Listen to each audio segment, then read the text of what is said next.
Hey guys, this is going to be the last of the 3 dragon videos from Tears of the Kingdom.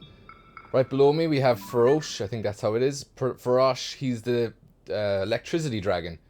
Now he comes out of this chasm in Gerudo Valley. Like we discovered with the Dinral video, I really don't think the time of day is predictable here. So I don't know if you come back, I don't know. If you come back here at 3 AM, there's not a guarantee that he's going to be coming out of this chasm at the same time. But he will come out of it at some stage or other, so you're just going to have to keep trying. I really don't know if there's a way to predict when they come out. Let me just heal myself before I go down in case I take a hit. There's no guarantee of what time of day he's going to come here, so you're just going to have to keep trying. The same goes for Dinral and Nidra. There's no predictability to their time. Now their flight path is predictable, thankfully enough. So you can predict where they're going to come from. And this is where they will come from. So to get on top of the dragon, same tactic as the others. You're going to have to glide down and try and make your way onto his back. Preferably, oh, there's a shooting star. I'll see if I can gather that one later. You've got to try and get on his back. Preferably as far away from his face as you can, because that's where the damage end is. And he'll start shooting you with all sorts of electricity balls. So straight from each of his spikes on his back, should be able to get these spikes. These are really, really powerful to combine with your weapons. So I have one of Nadra's spikes on my sword right now, and it's knocked it up to 40 damage. So it's a great old addition, and it also freezes enemies.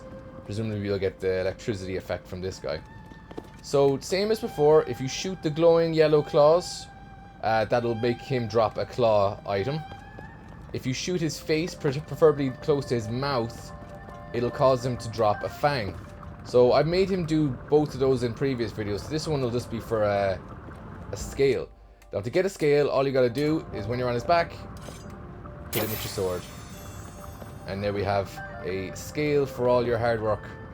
Very easy to get. Probably the easiest of all the items. If you want the fang or want the claw is easy to get. Obviously the updraft here is going to be a bit tricky, but with the fact that you can slow down time makes it very easy. Obviously my aiming's off here. You can only get one item at a time, so as you can see with him here, right, I better get out of here and I'm going to get electrocuted. I'll go back down towards my fallen star. You can only get one item at a time from these guys, so as you see there, he was glowing really bright there a few minutes ago, and now all his scales are dull and turned off. That's because I've harvested a scale from him. So you can only get one item at a time. So if you want a fang and a scale, well, you got to pick which one you want first, and then you have to find him again some other day. Now, one thing I have done in the past with this guy, let me fast travel back up to the tower, and I'll see if I can do it again. At least I've covered the important parts of the video as quick as possible. People complain if information doesn't last until 5 minutes. So you can cut off now if you're sick of me rambling. But once the lights are gone dull on his back, the scales are no longer glinting, that means you can't harvest any more items from him. But what you can do is ride his back. Now there was a storm brewing there, so I would have to unequip any metal items that I have on me. I'm not sure if I have any non-metal swords, but really, whatever, I'll do it in a second. So first off, get me bearings. Where's Gerudo town? So he should be, there he is below me. So what you can do, and I did it before, is ride on his back. Now it takes like 5-10 minutes, so it's a lot of time if you really wanted to get this. Like, you're going to waste a lot of time doing it. But what is handy about it, I'm just going to unequip my stuff here just in case. What is handy is if you can just sit here, and it will allow you to get an infinite supply of scales, claws, whatever. And it'll also allow you to be a bit tactical as to when you harvest these things. Because, as we saw with the Dinral video, he often flies over deeper chasms. And if the item falls into a chasm, you won't be able to get it back. It's gone. And then you've missed your opportunity. So what you can do here is ride his back, keeping an eye on whereabouts he is. And when he's in the location you like, you could either jump off, try and get his face, or maybe fast travel ahead. Because one of the things that happens with these guys is... So I can see we're going this direction. Say there was a shrine or something here. If I fast travel to that shrine, once the game loads up, the dragon's still going to be exactly where he was. He doesn't, time doesn't affect him. So by that I mean, if you sit by a fire and wait until morning, he's not going to change his location. He's going to be in the exact same place he was before you rested. So it doesn't speed him up in any way, which is why I think there's no way of making time apply to these guys when I was saying you can't get him at 3 AM every day, because the time doesn't seem to have any influence on where he is or how he moves. So if you glide around on his back anyway, and I did it ride along his back when he went into the underworld, which is a cool little journey to do. He lit up 3 times during that trip, and I was able to harvest 3 scales from him each time. So once you see all the scales in his back start lighting up again, you know he's ready to be used to harvest more of the items from him. But you just gotta wait, and it takes like 5-10 minutes. It's not the quickest thing in the world, so you know, I don't know if I'll keep doing it for this whole video, or else the video will be like 25 minutes long and nobody will want to watch it, because I think it's just 25 minutes of me doing something stupid, which actually is the truth. But anywho, you can stick around on his back if you've nothing else to do. Say you've got I don't know, a bit of writing to do or a bit of Instagramming to do. You can just hang around on his back like this. You won't fall off because he won't go anywhere. Obviously keep an eye on it just in case something happens, like a bolt of lightning hits you or whatever. But the updraft that he creates will also always allow you to get back on top of him.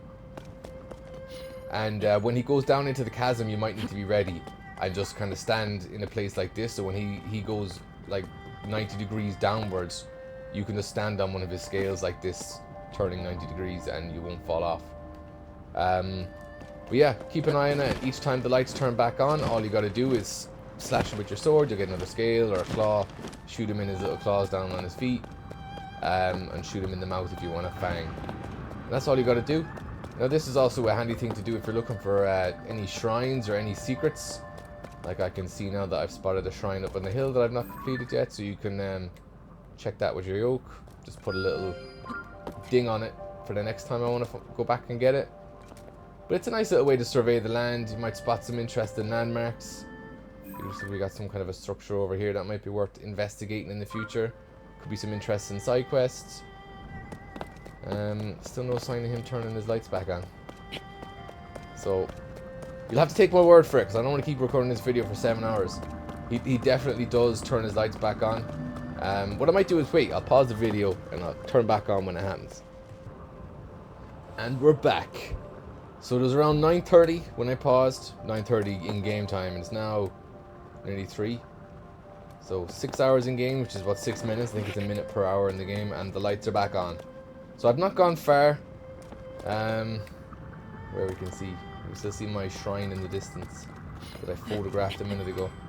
I can still see the marker for it, but yeah, it's no longer lit up. But anyway, the lights have come back on, and I can now harvest another item from him. So I might just try and grab a claw while I'm here.